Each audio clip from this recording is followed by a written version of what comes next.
Well, for more on BA's earnings release and the turbulent year is John Strickland, Director and Aviation Consultant at JLS Consulting. Thank you very much for coming in to speak to us. So we've had a net loss here of £122 million, which is still bad, but still better than what we were expecting. Analysts were expecting £169 million.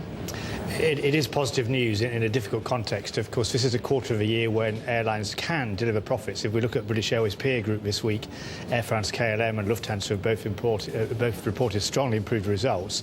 But having said that, I think the outlook is more positive. We know now what the damage is from the strikes which were taking place and the ash.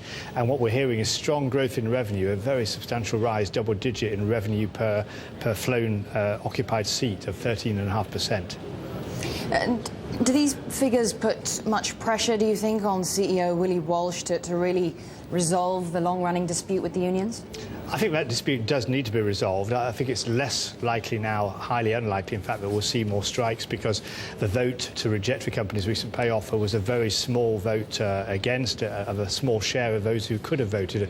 Over half the cabin crew in the union didn't actually vote, and the majority of the cabin crew workforce have been actually turning up to work during the strike period.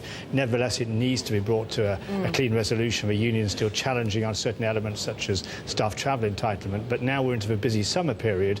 This is when British Airways puts through the highest volume of business, and towards the autumn, when we see business traffic in the Northern Hemisphere really kick back in, BA needs to be fighting on all cylinders at that time to get that traffic. Well, exactly. I mean, despite there have been questions surrounding the level of support the Unite union currently enjoys, and of course Willie Walsh has been arguing that it's less than it once was. Nevertheless, there is a great deal of uncertainty because this hasn't come to a definitive resolution.